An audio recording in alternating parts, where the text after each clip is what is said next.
Hey everybody, you're listening to Dirt Nap City, the podcast about interesting dead people. And today I'm here with my buddy Alex in his dining room. And he has a beautiful house in the Houston, Texas area. But it is coming down like a mofo outside, would you say? Raining cats and dogs. Raining cats and dogs. And I never understood the people that aren't farmers that enjoy the rain. They always say, "Oh yeah, we could use the rain." Like if I'm not a farmer, I don't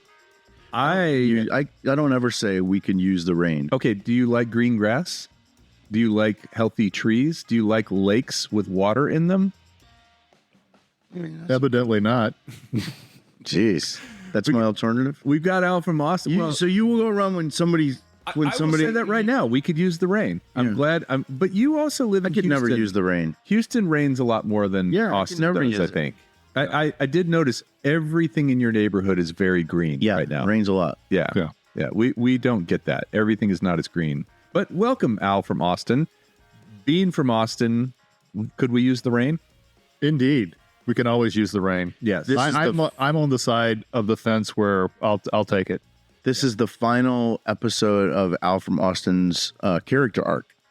This is a 3-episode arc.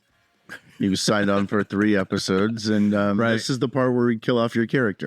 We're not sure if he's going to get renewed for 2027 or not. I knew it was coming. Yeah, and it is a character, by the way. If you know this guy that plays Al from Austin, you know he's nothing like his character. Yeah, he's more like Big Lou. Our fan. Oh, wow. By the way, if you are a fan of this show, we do have a Patreon. I don't know how you find it. There should be a link somewhere. And we have different levels. We have a t-shirt level. Yep. Sticker level, a t-shirt level, a poster level. Oh yes. And the Cadillac. Yeah. If you want a pink Cadillac, it's 130,000, I think. 130,000. Yeah. Get you dollars, US dollars. Pink Cadillac. I also think there should be a come record with us level. I don't know. No? Okay. Well, we'll talk about that. But today I've got an episode for you guys. I've got somebody that is, I'm going to be honest. I've struggled with this one. I've had a hard time. I started work on this particular person. I don't know why that's funny. I started work on this particular episode in November of last year. Let that sink in. Yeah. November of last year, I started a 42-hour audiobook. I drove my daughter back from college in Phoenix to Austin and listened to it the whole way, 17 hours or something. And then I continued just off and on listening to this. And it got more and more difficult because there's so much minutia about this person. There's so much detail about every little thing that was in this book. Maybe I picked the wrong book, but ultimately towards the end, I realized this person is interesting. This person is dead, and this person is worth talking about. You hear the rain? This person was born in Pittsburgh in 1928. And I think you guys may have guessed yesterday who it is. So I don't need to go into a lot of detail, but this person was born in 1928 in Pittsburgh, died in New York City. I remember who you said. 1987. I didn't say it, by the way. You said the name. I mentioned it because you were right. You were right in one of my topics about it. Can I say it? Can I just say it? Yeah. Andy Warhol. But he was born Andrew Warhol Jr. Mm-hmm. Eastern European descent. He was born to Slavic immigrants, born poor, sickly child, recurring theme for sure. He never drove an ambulance or anything like that, but he was kind of shy, nervous. He was definitely an introvert, and had there been cassette recorders back in the 1930s, he might have spent time making little cassettes with records and stuff. But instead of that, he would draw. He would doodle. What year was he born? 1928. Okay. Really? In Pittsburgh, yeah. So he was fascinated with movie stars. He was fascinated with celebrities. He thought they were just really cool. And he would make montages. He would take magazines and cut pictures out and make that sort of. So what kind of, when he was growing up, what kind of celebrities were there? Who would be like? I mean, I think these were the early. And Yeah, they were the cowboy people, the singing cowboys. They were the vaudeville stars. They were the maybe even Charlie Chaplin's and Harold Lloyd's. You know, kind of the comedy films, Houdini, stuff like that. Harry Houdini. Yeah, these were all the early celebrities. He spent a lot of time trying to get into celebrity culture. Well, flash forward, and he attends the Carnegie Institute of Technology. It's now known as Carnegie Mellon School of Art, which was also in Pittsburgh in 1945. And he studied painting and design. And he had a knack for it. He actually was pretty good at it. He, was doing classic painting. He was learning all the different styles of painting and stuff like that, different brush techniques. And he decided he was going to move to New York and become a commercial illustrator, which is what he did. He moved to New York City. Now, I don't know if you guys know this, but before he was a famous artist, do you know what he did? I mean, I just told you, but what kind of stuff was he doing? Probably a lot of corporate stuff. Like ad work? Yes, but he had a specialty, like something he was actually really good at and known for. What's that? Shoes. Oh, interesting. He did a lot of stuff for different shoe companies, department stores, shoe advertisements that went in magazines, windows. He didn't actually do the window dressing, where they would make these windows that people would walk by and have mannequins and stuff in them doing different things and art. But he worked with guys that did that. And he became known as a great commercial artist for this. Now, initially, he was starting to make some money at this, but he realized he wanted to also do art, as fine art on the side. That was kind of his side gig initially. And he did some things. He made some money, made some sales, but not much, nothing really significant.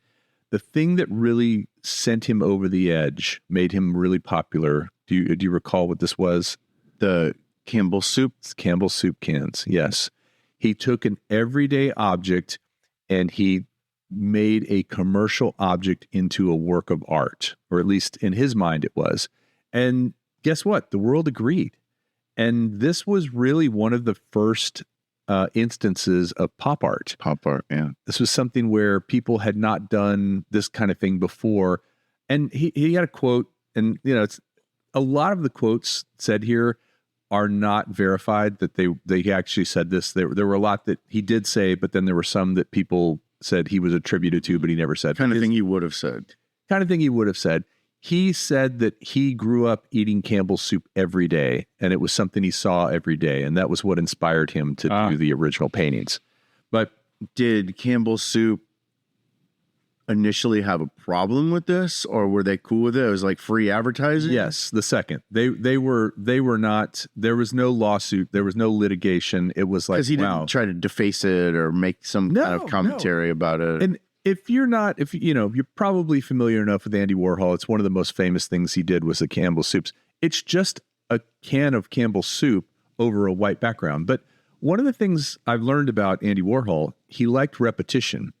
So he did every flavor of Campbell soup.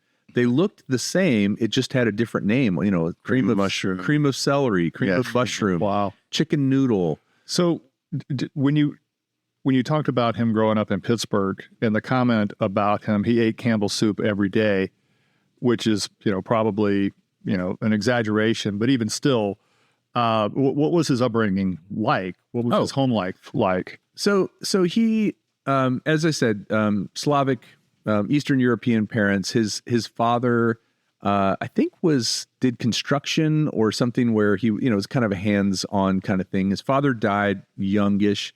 His mother was named Yulia, like Julia, but Yulia. She was a very overbearing, very typical, what you think of as maybe an Eastern European mother who just was, always kind of, oh, Andy, Andrew. And they were Warholas, and he did have brothers and sisters. I don't think he had any sisters. I'm not sure about that, but I know he had some brothers. But they were living, and they were also Eastern Orthodox Catholic. Is there an Orthodox Catholic? I have no idea. They were Byzantine Catholics, which I think is a different type of Catholic than a Roman Catholic. They were Catholics, And he actually was known to attend church quite a bit. Like as a young person, he attended a lot of church. Interesting. So, but he was a different kind of kid, and he didn't really flourish at all when he was young. He came to be known more when he moved to New York. So he moved. He did these Campbell soup cans, and he would do multiple canvases. So he would do one canvas of one can, another canvas, another, and then he would hang them in exhibits with like 32 canvases all in a row. So that was kind of his thing. He did this repetition, and he felt like repetition made it look strong, made it stronger, made more of an impact. And that was what people hadn't done that before. This was a totally different thing. After these initial canvases he did with the soup cans, he did many other things, but he did something interesting that hadn't been done before, and he started silk screening. So silk screening was not really him painting an original thing. It was taking a canvas and silk screening onto it. And you know where he got his content for some of these silk screens? The newspaper. So he would just take a photo in the newspaper or a magazine, and he would silk screen it in a way that would blow it up to a bigger scale. And he didn't care that it looked a little distorted, that, blowing it up, just like a JPEG or a GIF file or any computer file. If you stretch it, it looks kind of jagged and ugly. He considered those imperfections part of the art. He also would outsource a lot of his, or assign a lot of his silk screening to his minions who worked for him at the factory. That was the name of his art studio. And so some of these weren't even done by him, but he became, and this was true of a lot of his art. He did films, he did photos, he did portraits of people, but he had a team of people that worked on them, and they were like Andy Warhol products, but they weren't necessarily done by Andy Warhol, especially the films. I think that's pretty common with some of these really large scale pieces. It was after him. He was one of the first to do that. Oh, I'm thinking about going back to Leonardo da Vinci and some of the people that they would be, this would be a Leonardo da Vinci piece, but he would sign out, either apprentices or other to do parts of it. Yeah. Okay, that's fair. I kind of thought that Andy Warhol had innovated in that way, creating the brand of Andy Warhol. But when you think of a Warhol, just generally, just if I say a Warhol, what kind of visual impact do you think it has? The Marilyn Monroe with the square with the 4 boxes in it. Right. It repeats, right? Repetition. Yeah. Big on the repetition, but also like color wise. It's very stark, very vibrant. Lots of different colors. Like right. The same painting, but in 4 different green, types. red, blue. Yeah. So he was big on bright colors. It was actually flat. Like he didn't put a lot of dimension into this artwork. He didn't put shadows. He didn't put curves, like kind of making it feel beveled or 3D. He made everything very flat. And that was just the style that he had. So he did Marilyn Monroe. He did Elvis Presley. He did Elizabeth Taylor. He did Jackie Kennedy. He did Jimmy Carter later in his career as a silkscreen. He also did Chairman Mao from China. Mao Zedong. Was he trying to do this with commentary about like celebrity, or did he just think it looked cool? So here's the thing about Andy Warhol. He had this facade of a personality, and I don't know if you've ever watched interviews with him or seen him talk. No, in fact, I was just thinking, for somebody so like famous and has such a iconic look, I can't even picture what he sounds like. I don't think I've ever seen an interview with him. So he had kind of a quiet, demure voice, and he played this role of someone who was kind of clueless. And he actually had a nickname. They called him Drella. A lot of the people in his orbit called him Drella. It was a combination of Dracula and Cinderella. He was a gay man, and he was pretty feminine in some ways. And he had this personality that would, when he did an interview, for example, he wouldn't say very many words. He would just say, oh, yes, I think that's wonderful. They'd ask him a long, complicated question, and he would sort of dodge the question and not answer and just say, I think that's wonderful. Or a mystique. Yeah, yeah. And a lot of people think he was also that's the Cinderella side, but the Dracula side was he was very manipulative and he was very conniving. I say conniving and manipulative are negative words. He was very calculated in the way that he said things. And he did these things on purpose to build this mystique, to also avoid having to answer questions. He was very socially anxious too. He didn't like to be interviewed. He didn't like, he liked the fame. Well, you said he was an introvert. Yeah. So, all this time he's doing these things, he's got this studio and it was called The Factory. And he had this idea that art should be done so we went to see Triumph, the band, and they had their rock and roll machine, right? That was what they said. He also called his art a machine. He actually liked that idea that it was a machine, and there were different parts of the machine. So there was the selecting the image, there was the silk screening, there was the painting on top of it, there was the signature, there was the prep of the canvases, and different people did different things. But he liked to think of it as this one complicated machine with many parts that created art. It wasn't just him standing there at an easel, and so. He had a lot of friends and a lot of hangers on. So during this time I think that's part of his legacy, like his crew. Yeah, he had a big crew. And at the time, at the Factory, he had rock stars, he had celebrities. He also had drug addicts. So Lou Reed is always like affiliated with him. Lou Reed with the Velvet Underground. And he actually managed the Velvet Underground. Didn't he do their album cover? He did. Yep. Yeah. We're going to talk about that. So let's talk about Lou Reed and the Velvet Underground for a second. So first of all, I didn't know this before, but the Velvet Underground was the name. Anybody know where the name came from? No.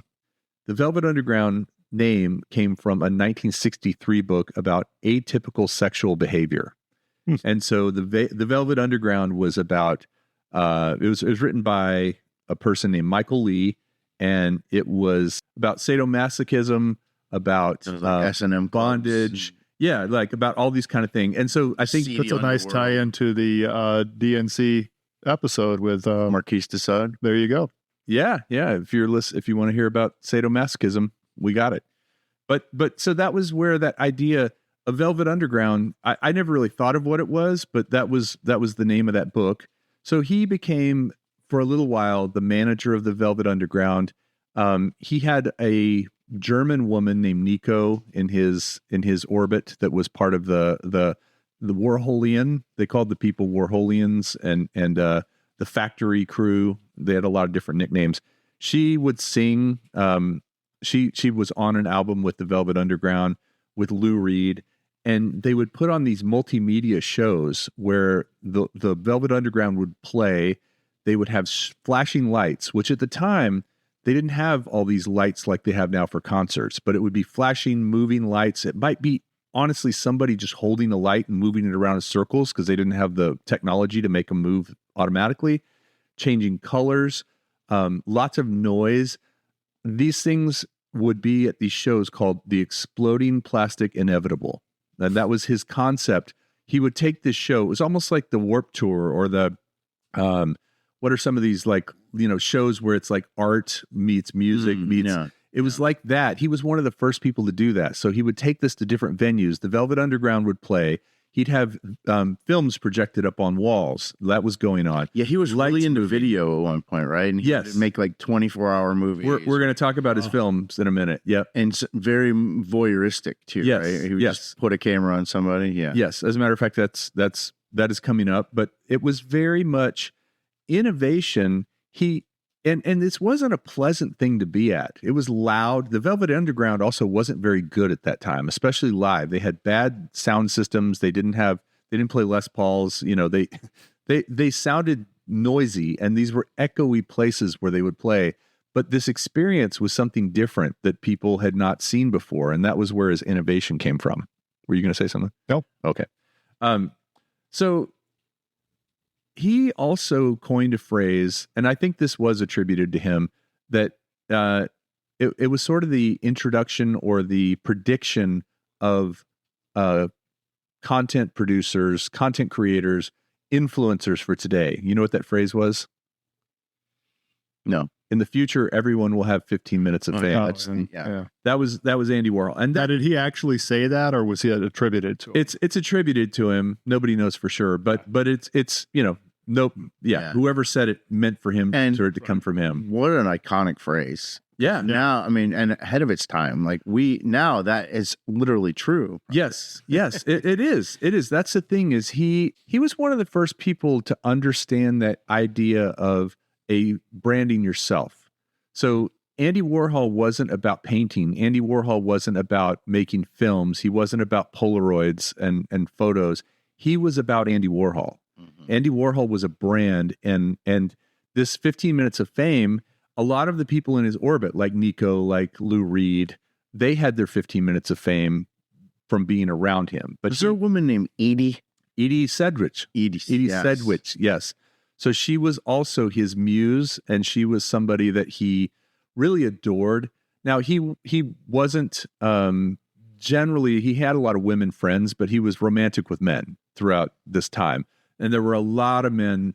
He would take crotch shots of men, straight and gay men, that would come to the factory, and he would have them take off their pants and take pictures of them peeing and take pictures of them doing all kinds of things that I'm not going to even bring up on this podcast. But he very much was into men, the form of men, but he was same thing with Edie Sedgwick and Sedgwick. I think I'm saying it correctly. And the women, he would have them pose nude, or he would have them pose topless, and they were fine with it. And the same thing with the films. A lot of the films, he did a movie called The Chelsea Girls. Have you heard of that movie? And not a movie in a conventional sense at all, right? No. It was very much a voyeuristic kind of thing where you're just watching, and all of these people who were in his orbit, the Warholians that would come to the factory, they would be in these movies, and they would do it for really cheap or for nothing because they liked the attention, they liked being associated with Andy Warhol. And again, a lot of it was nudity. There was a lot of sex in these movies. And a lot of it, you wouldn't sit down and watch it. You would just have it on while there's lots of other stuff going on too, right? In a club or something? No. Actually, maybe. So I mentioned the exploding inevitables, plastic exploding inevitables earlier. That might have been that case. But when he made a film, he wanted people to sit and watch it. And he would get kind of pissy if they didn't. Like an 8-hour film called Empire that was just a shot of the Empire State Building. I have to ask, there were a lot of drugs involved in this. There were a lot of drugs. Yeah. This was New York in the 50s, 60s, and 70s. Right. So a lot of this stuff, when you're watching it and you're impaired, probably seems higher quality and like a Triumph concert. More important than it actually was, right? And then you watch it 50 years later, dude. It doesn't. Well, the stuff probably doesn't age well. The things. Well, if you think about what he was trying to do, he was trying to challenge people's notions of attention, of boredom, of time, right? So let's talk about his films for a minute, because those are good examples. Can I just ask a question before you go on? You said he was trying to test your attention, your norms. Okay. Is that deliberate, or is that someone interpreting Andy after the fact, almost justifying what he did? Or is it known that, hey, this is what I'm trying to do? So let me give you a non-answer answer. My non-answer answer is it's not, nobody's sure. They think he was either brilliant and pushing people's boundaries and defining new genres, or he was just trolling everybody, right?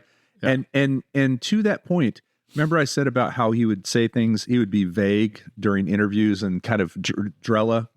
He would say something that sounded really sort of pie in the sky or just uninformed or whatever. Here's an example. He didn't actually say this, but this is the kind of thing he would say. Like this movie Empire, they went up into a building near the Empire State Building and filmed it for 8 hours of just the building. The camera angle doesn't change. There's no zoom in. There's not even really anything going on because you can't even see the whole building. Which at the time is such a waste of film. Like, I mean, that's not digital. That's your opinion, right? But not his. If you had as much money as he had, you would have done the same thing at the He didn't have a lot of money. He didn't have a lot of money. Then it was a waste of money. So, but we're talking about it, right? So was it? I don't know. Did you watch the movie? So my point on all that was, you asked if he was doing this intentionally or if this was just him trolling or, being clueless. If somebody were to ask him about that, so why did you film, what was it behind the idea of Empire? Why did you film 8 hours of the Empire State Building? He would say, I think it's a pretty building. That would be the kind of answer he would, and that would be it. There would be no other explanation. So you wonder, what's going on? Why is he challenging all these norms, but not explaining why he's challenging all these norms? And this reminds drugs, probably very much of another Andy that you guys talked about, Andy Kaufman. Yeah. Andy Kaufman was. You were never sure. You were never sure. It was all you were always guessing. Is he doing this to do this? And that was part of his brilliance. He also had a couple of philosophies that were interesting. He would say that failure is success. And, I've done some YouTube videos and I've found when I get a negative comment on a YouTube video that I made, I consider that a success. Somebody took the time to sit down and write a negative comment. It's like our 1-star review for Pilates. It's my favorite. So when he would get a negative review from an art critic or from a film critic or from anybody, he considered that a success. He would actually be happy about that. Was he respected in the art world? Very much so. Other artists, really, at the time? So. Yeah. Well, he was the thing. He was the thing guy. After the Campbell soup cans, he did the screen, silk screening. He started doing this. He did this whole thing called Death and Destruction. Do you know about that? But I mean, that's a rare thing because he was popular and expanded boundaries. But like Norman Rockwell, for example, was not we'll do him some other time, but was not respected among other artists, right? I didn't know that. Yeah, I think a lot of people thought it was just too easy and commercial and crass. But you're saying that our other artists thought he was something. So he had a lot of contemporaries. And as I said, this was a very long book that took a long time to get all the way through. They mention a lot of other contemporary artists from back then. And I didn't write their names down. I can't necessarily spout them off, but they were other people doing pop, doing avant-garde things, some classical artists. The thing is, they all kind of ran together. They were almost like, there might be think about rappers today. Some of them have beefs with each other. Some of them are on the same crew and like each other. It was like that. It was like that, except with, gay white men. Was he financially successful in his time? Yes. He eventually became that way, but it took him actually much longer. During the 50s and 60s, even the whole thing with the Campbell soup cans, while they were very successful and they sold, they weren't worth as much as they are today, right? They didn't have, or as much as they were the minute he died, or even in the 70s. They were selling well, but they weren't enough to make him really wealthy, and he spent a lot of money. He was a bit of a hoarder. He had a lot of antiques. He would go antiquing a lot. He loved to go shopping. He loved to collect things. And he had these things, what did he call them? They weren't archives. He kept these boxes. He had 600 of them when he died that are now archived as art. And he called them art. He would take this water bottle that I've been drinking in and throw it into the box. He would take a wrapper from a sandwich and throw it into the box. He would take junk mail and then he would seal it up and he'd call it Archive 1 or something like that. And there were 600 of them in his space when he was done.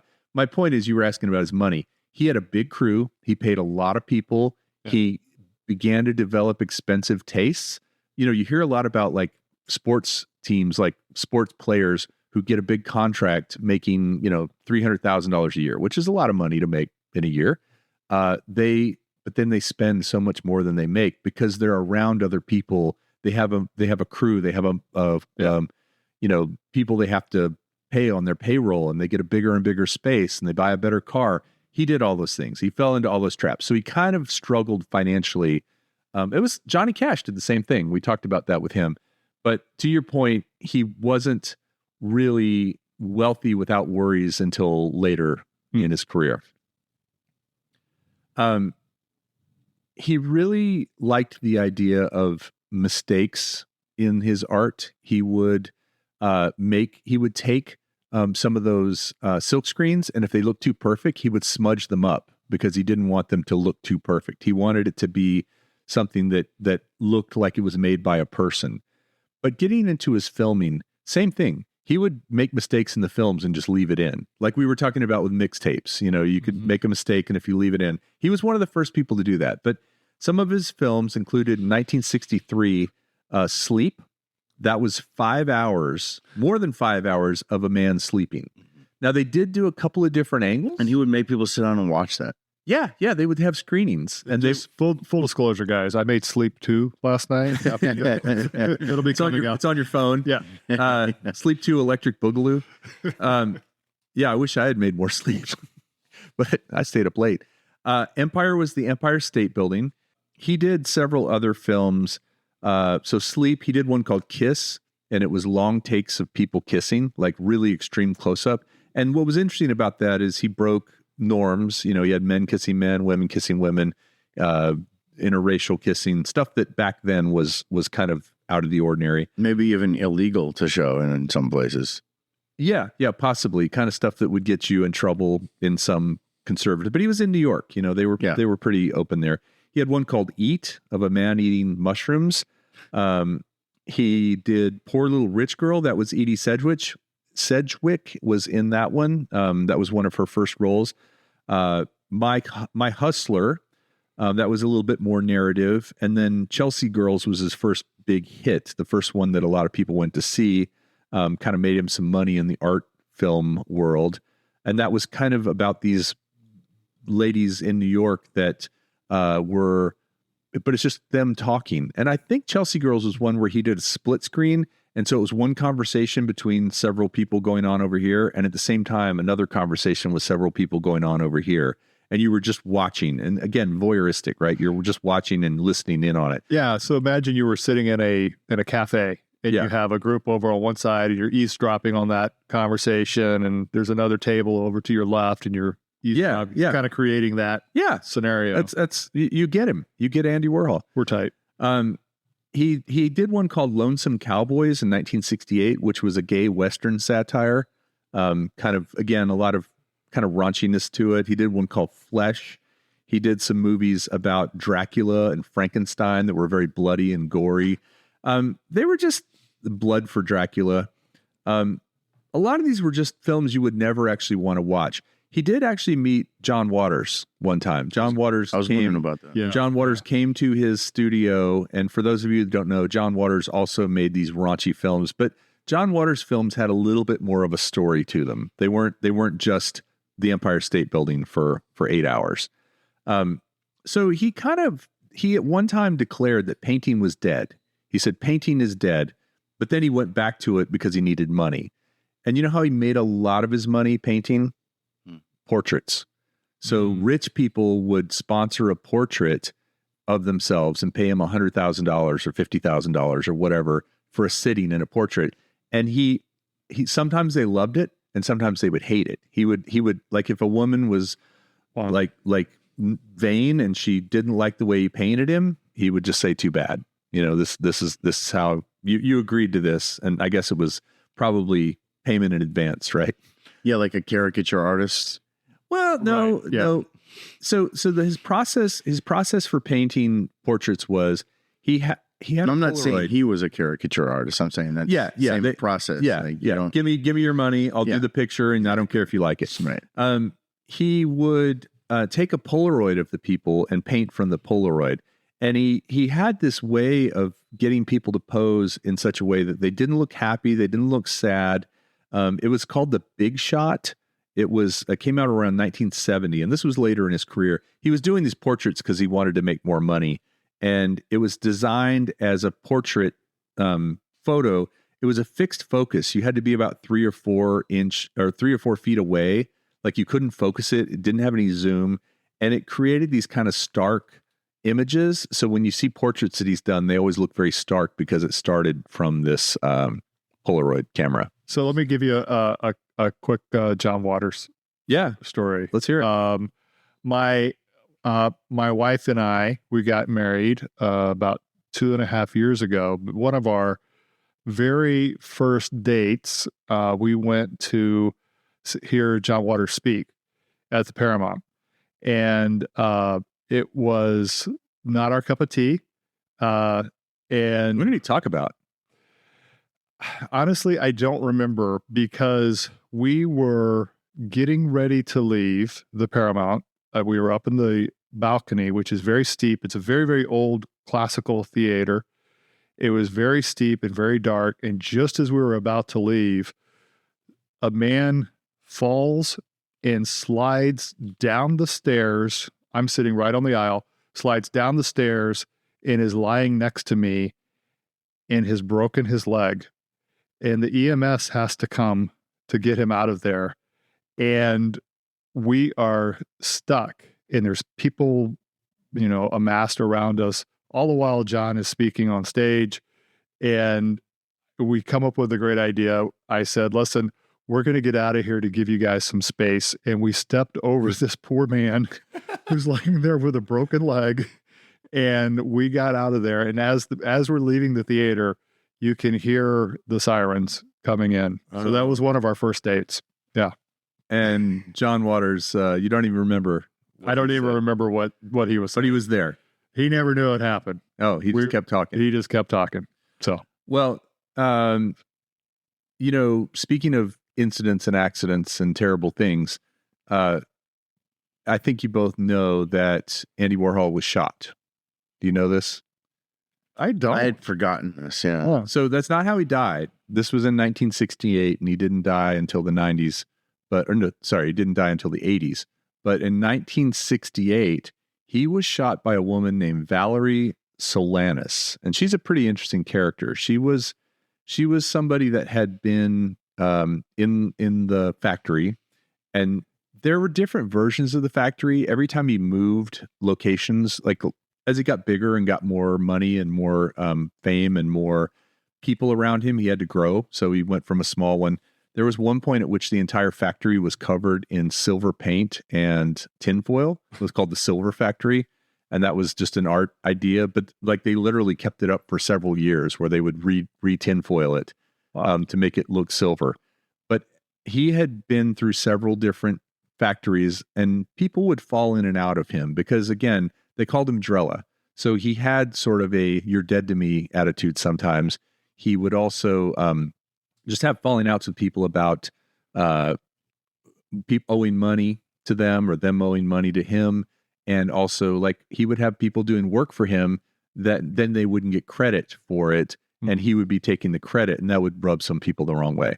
Well, this woman, Valerie Solanas, she was a radical, fringe intellectual feminist, and she had been involved in the New York underground scene. Now, she had been a panhandler. She had done odd jobs.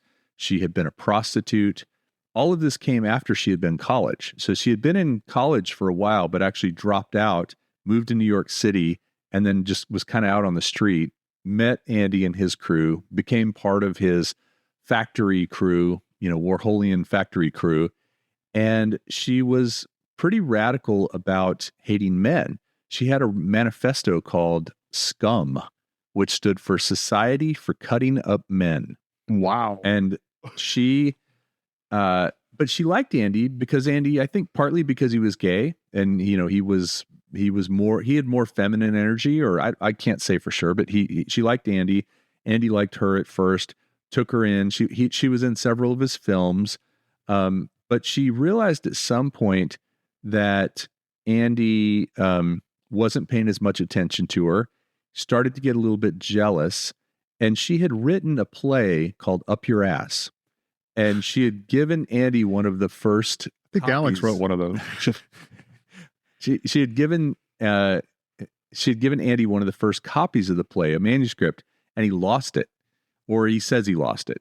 And she was pretty upset because, she thought it was really valuable and she thought he owed him for it. This is worth thousands of dollars and it's going to be a big hit and it's going to be a play called Up Your Ass. She basically decided that he was trying to control her, manipulate her, steal from her. And they had a falling out. She comes back to the factory and she brings a gun and she guns him down in the lobby of his own art studio. And he was with another man named Mario Amaya, who was an art critic. She shot Mario as well, but that just kind of grazed Mario. But she got Andy like 3 times or maybe more. Wow. And it penetrated parts of his body. He was bleeding out. He was in very bad shape. She runs away and Andy goes to the hospital. And then after she's run away, she goes home. She changes clothes. And then she just goes back out to a restaurant or something, just like nothing happened. And the police arrested her. She ended up being declared mentally incompetent, getting institutionalized. And there definitely was some schizophrenia or something going on with her that not saying it was right or wrong or it was or wasn't her fault. It just, she had mental illness. What was wrong? To shoot him? It was wrong. Yeah, it was wrong. It was wrong. No, but I'm just saying that, you're right. It was wrong to shoot him. It was more just like the circumstances of it. Did she really know what she was doing? Right. She eventually actually got out of prison and in some circles was kind of a feminist hero, but she died in obscurity. Meantime, Andy's rushed to the hospital. He is on the brink of death. And again, this is in 1968, June 3rd of 1968. And the doctors brought him back. Like they had to massage his heart at one point to bring him back. And I think they realized, hey, Andy Warhol is here. He's not dying on our watch. Not because they loved him, but just it would be bad publicity, right? And so he ends up being okay, like surviving. He's in the hospital for several weeks. At that time, he actually kind of got, I don't know about drugs, but he got hooked on television. He started watching a lot of television, and he hadn't really been a television guy before this. But he's in the hospital. He has nothing else to do. He like Beverly Hillbillies and Gilligan's Island. Well, this was all before that, 68. So maybe Beverly Hillbillies was on in the late 60s. But okay, so he's watching whatever. He's watching that. He's watching this, and he's kind of deciding that television is his next big step. He's going to start making shorts and movies and all that kind of stuff for television. But there's a very clear delineation between the time before he was shot and what his life was like. He was more chaotic. He was more playful. He was more experimental. He was more available. And then after he was shot, he became more cautious. He became more controlled. Like he kind of. I would imagine that 3 shots to the torso would do that. Yes, absolutely. I mean, I'm not saying, I can totally get it, but it was it's interesting because the book emphasized that again and again. It was like, there was before he was shot and after he was shot, totally became a somewhat of a different person. And after he was shot, he also started to care more about the commercial value of things. He started thinking more about money and started thinking more about, I think before this, he was willing to do these films and make nothing on them and basically lose money making these films because he loved doing it. So last night, Alex, you were talking about, our kids, y'all's kids, they're all in their early 20s. And you're like, this is my favorite time because, the world is your oyster and there's no limitations. And, you haven't dealt with mortality. And, that's kind of what I'm hearing you say about Andy is like, prior to this, the sky's the limit, and then suddenly there is an end. This is what death looks like. Yeah. Well, he starts doing more stuff for rich people. He starts doing more commercial work again. And here's the interesting thing. Before Andy Warhol, you were either an artist or you were a commercial person, but commercial artists didn't really exist. We talked about this with rock and roll and sellouts, right? You're either a punk rocker and you're into it or you're a sellout. He was not afraid to blend those two. He was not afraid to say, I like making money. My art makes money. I'm going to make more of it so I can make more money. So do you think the Velvet Underground would have been happy with the #1 hit? No, because he broke up with them. They split ways before this. They were about not being too successful. Correct. They were very punk rock, in their attitude. Attitude, yeah. They were not trying to be commercial. They were not trying to make $1 million. So they parted ways. A lot of his old crew after he was shot kind of split ways because his personality changed and he wasn't there for just the fun. He wasn't there just to host parties and all that. But he did start to have a lot of clout. And so he was meeting famous people like Elizabeth Taylor, Jane Fonda, Liza Minnelli. He became friends with Mick and Bianca Jagger. And then he was spending a lot of time at Studio 54. Have you heard of that? Yeah. It's a nightclub, a lot of drugs, a lot of dancing, but also in an interesting way, a very open place where straight people, gay people, all kinds of people would go dancing together. You know, that didn't always happen. And they liked the idea of Andy Warhol being there. It was a good thing for them. So they kind of gave him a VIP room and let his crew in, and he would see people like John Lennon there. John Lennon and Yoko Ono would go to Studio 54 a lot, if you've heard of that. Mm-hmm. He did meet David Bowie one time. David Bowie had come into his studio, and it was pretty awkward, apparently, from people who observed it, that he and Bowie admired each other, but didn't know what to say. And, just was kind of this. Yeah, it seems like they would have met more than once. It seems like they would have ran in the same crowd. Well, I think that was definitely more true of like John and Yoko, John Lennon and Yoko Ono. Yeah. Lou Reed obviously became a bigger name in rock than the rest of the Velvet Underground, although they're still pretty well respected. Truman Capote, Tennessee I think when we were at the Rock and Roll Hall of Fame, there was a lot of people influenced by Lou Reed. Well, yeah. Or Andy Warhol. Velvet Underground. Yeah, yeah. So again, I said he kind of got hooked on television while he was in the hospital. He decided to start doing more commercials. He was willing to sell. If you guys watch The Simpsons, if anybody watches The Simpsons, Krusty the Clown will put his name on anything. Yeah. If it makes him money. This was Andy Warhol during this period after 1968. He became willing to endorse cars, endorse furniture, endorse food. And I'm sure Madison Avenue ate that up.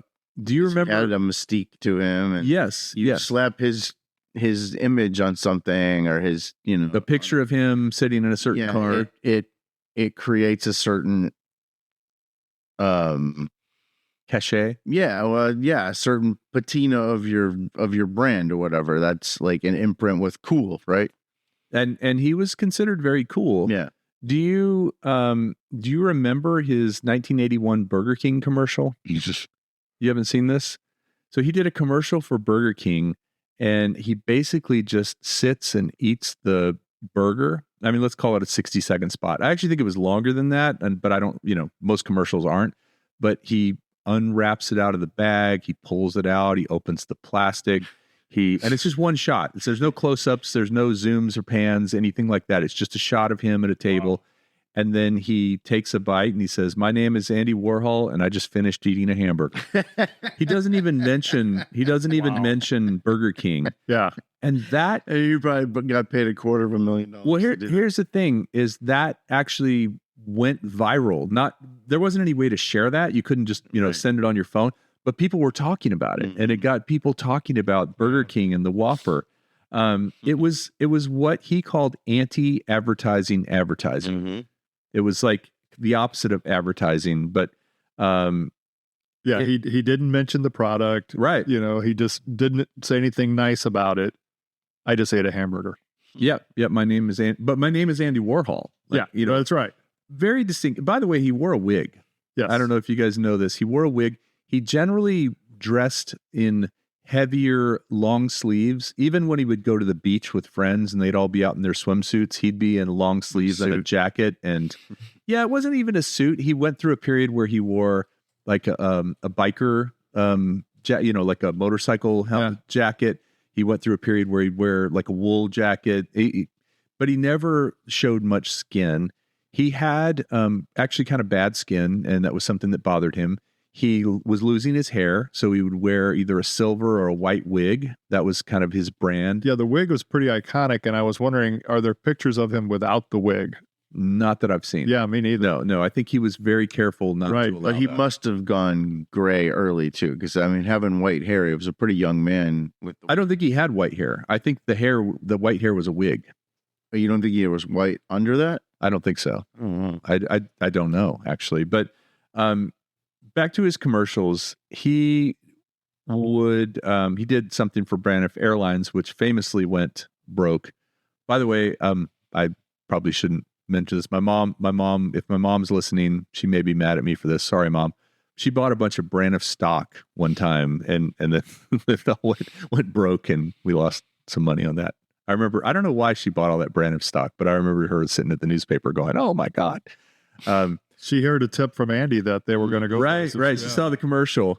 My name is Andy Warhol, and I rode this airplane. Yep. He also did 3 different segments for Saturday Night Live.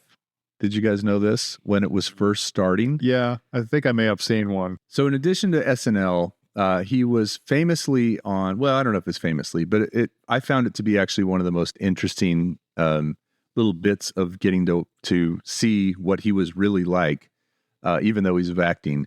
He was on an episode of The Love Boat. Really? Oh, Andy Warhol. What year was that? That was in October of 1985. It was season 9, episode 3, and it was the 200th episode of The Love Boat. Now, by season 9, The Love Boat had kind of run its course, and this was one of its last seasons. I don't know if they made it to 10, but he was on it. It was an all-star session. Now, for those of you that watch The Love Boat or don't, there was a cast of the crew of The Love Boat: Isaac the bartender, and Captain Stubing, and Julie McCoy, and Gopher and Doc, and all these guys. But then they would have different celebrities that would come on, kind of like Fantasy Island. If you haven't listened to the Hervé Villachez episode, please do. You'll understand, because those two shows really go together. Anyway, this had Andy Warhol as himself, but it also had Sheriff Andy Taylor. So he was on it.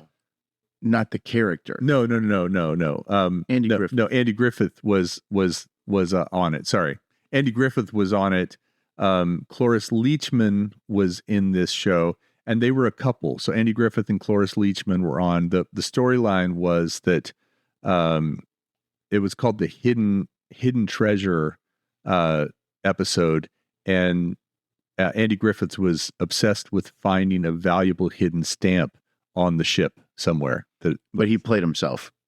He didn't play. He played just a guy. He didn't play Andy Griffith, or he just played. He was just a guest on The Love Boat. Andy Warhol, just Andy a regular Warhol. guy. I'm sorry. There's Andy Griffith and Andy Warhol. Andy Warhol played himself. Yeah. Andy Griffith played a guy looking for a stamp who was married to Cloris Andy Leachman. Warhol played himself. Correct. That's who we're talking about. Yeah, but I'm telling you the other characters who were in this episode. Yeah. So I got that. Marion Ross from Happy Days was on it. Yeah. And guess who she's with? She's with Tom Bosley. Of course she is. But They don't play the Cunningham. They're not the Cunninghams. They are another couple from a conservative Midwestern town. And the entire episode reveals that Marion Ross's character had once been in an underground film with Andy Warhol, and she doesn't want her husband to find out because she lives in a conservative Midwestern town. So that's that part. So she spends the entire time trying to avoid Andy Warhol. And then there was Milton Berle, and he guest starred. It doesn't say any details about what he did. Peter Duchin, Duchin. You guys know who that is? No. I don't know who that is either. And Raymond St. Jacques, who played Andy's entourage manager, who kind of handles most of the interactions. Andy Warhol had like 2 lines in this whole thing. He's walking, mostly it's him walking around with his entourage. There's a couple of scenes where they're out by the pool. The Love Boat had a pool on it. And he's on the Lido deck. On the Lido deck, that's right. Nice. Where they also had a bar. But he's there with his Polaroid taking photos of women. And it was mentioned that he originally wanted it to be men, but they they wanted it to be women on the Love Boat. Yeah. So yeah, this was a very odd thing for him to do, but it was one of the many things he did as far as, if you want to hear his voice, like his actual voice, that's one place, but you can also watch the Andy Warhol show, which was kind of an interview thing he did on public access TV for a while. There's a lot of places where you can actually hear him talking. So, he had been shot in 1968. He kind of changed his demeanor and the way he lived during the 70s and the 80s, doing a lot more commercial stuff. But all this time he had suffered with medical issues after the shooting. He had to wear a medical corset, which I don't even know exactly what that is, but I think it kept like his organs in place and helped him to maybe breathe better. He had to wear... It sounds miserable. Yeah, I think that was a cause of pain. He had gallbladder problems, and his father had actually died of gallbladder issues earlier.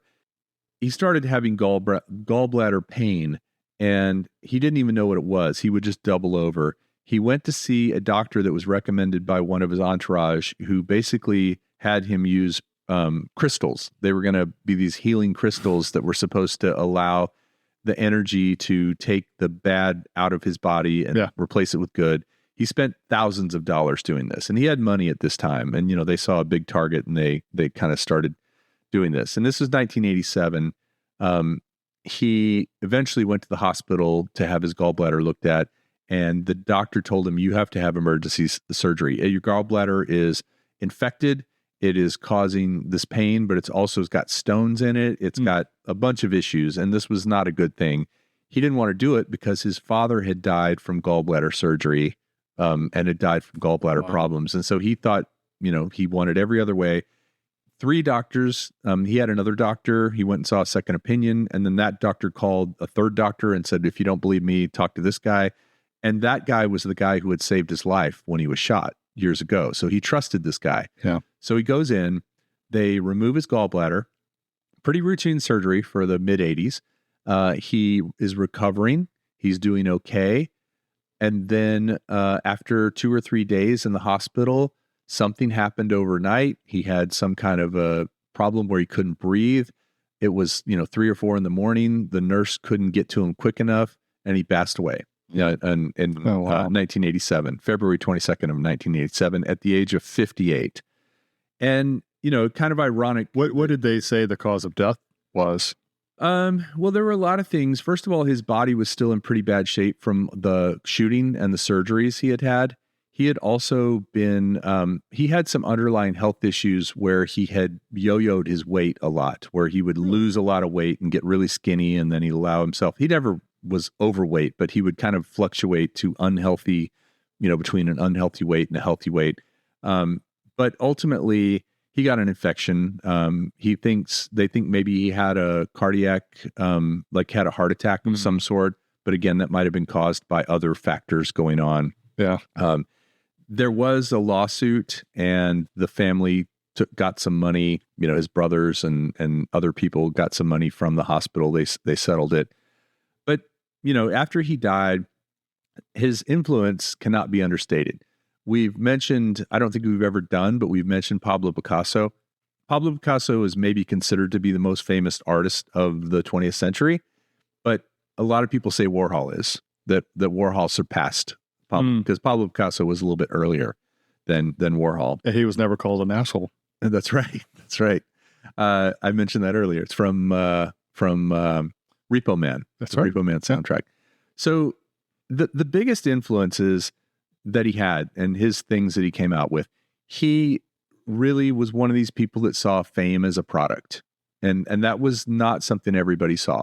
He saw selling out is okay. That wasn't something everybody was okay with. As a matter of fact, before that, artists would turn their nose up at commercial work. I'm an artist. I don't do commercial work, kind of like I'm a punk rock. I don't play with Triumph, that's beneath me. He also was really someone to make it okay to make mistakes. He liked the idea of there being these, I guess, authentic things in his art that was a style he had. But But he had debate. Some people said he wasn't very talented. He was more of a opportunist and stuff like that, which is right. Some people say he was very talented and very calculating, and he created all this opportunity for himself. And so if you think about people he was a precursor to, I think one or two people come to mind immediately. They're both famous women. Any thoughts of who you could say is more of a brand themselves? But the Kardashians? Yes, Kim Kardashian. The Kardashians are very much a product of the kind of self-branding and self-marketing that Andy Warhol did. Paris Hilton, a few years before was kind of the same way. Known for being in the celebrity circle, but not known for any actual real talent. Warhol did have talent, but his talent may have actually been overshadowed by he stopped painting. Like, he didn't really paint that much later in his career. You mentioned the album cover for the Velvet Underground. Yeah. So do you remember what that looked like? It was a banana. It's like a purple background with a banana. Yep. Did you know in the early versions of that banana was peelable? You could peel that banana? No, but that's very cool. In the first round, it was very impractical. Sure. Like very hard. As a matter of fact, what happened, and he also did one for the Rolling Stones. Now, do you remember Sticky Fingers? Yeah, with a zipper. It was a picture of a crotch and a zipper. And by the way, it was rumored to be Mick Jagger's crotch. It was not. It was one of the guys at the factory, his crotch. And Andy took a lot of crotch pictures. The zipper would come out. But what would happen with these sort of, they're cool. There's a coolness to that. Yeah. If you stack these records in a box, guess what? They all get cracked because they're not sitting flat and they're getting warped and bent. And so extremely impractical, these artwork things. But he also did album covers for Aretha Franklin. Now, if you saw the picture, it looks like a picture of Aretha. It is a picture of Aretha Franklin, kind of the silkscreen style, with color and stuff like that. He did some album covers even before he was famous for, I think, Thelonious Monk and some jazz people, but they weren't attributed to him. These were done for the record label just for money. They weren't necessarily done. He did a couple more for the Rolling Stones. He did an album cover for Frank Zappa.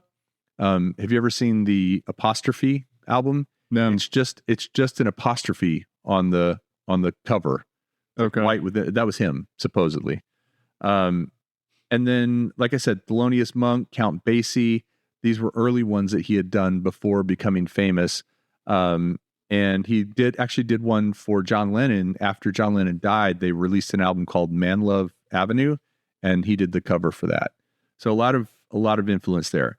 Ultimately, he was an artist that really defied what it meant to be an artist for all time leading up to him. He was totally different. I've done a lot of talking. Any final thoughts from you guys on Andy Warhol? Or I'm going to say, I don't really like art that much. Art is not my thing. I don't care about it that much. So this was a little bit of a struggle for me to get through this. It was a long book. It was a lot of detail about everyone he ever dated and every film he ever made, and a lot of detail about all that stuff. So I tried to keep it at a high level and more about him as a person and his impact versus that. But what do you guys think? Do you think younger people, you think he's still a name that is iconic for younger people? 100%. I think if you ask them to name one American artist, that'd probably be the only one most people could name today. Do you agree? Yeah, I don't know. I don't know if kids in their 20s know who he is. I disagree, because I feel like you see his images on skateboards. You see it on jackets. You see it on wall, like it just seems like it's become so generic that if you look at it, you go, oh, that's an Andy. Like, it seems like there's so much exposure. I don't know how that people wouldn't know what he was, who he was. Well, I think that sounds lovely. All right, Andy Warhol. Bye.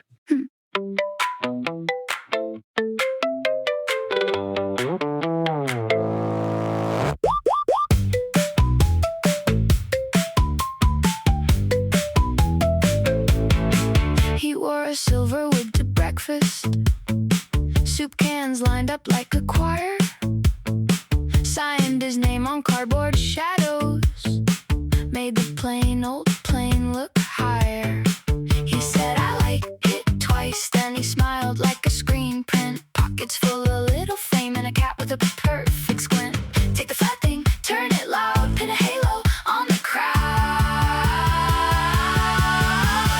Andy, Andy, say it again. Andy, Andy, who needs saying? Silver wig, deadpan grin, make the odd thing glow again. Andy, Andy, say it again. Andy, Andy, who needs saying? Little boxes, big parade, turn the everyday to art.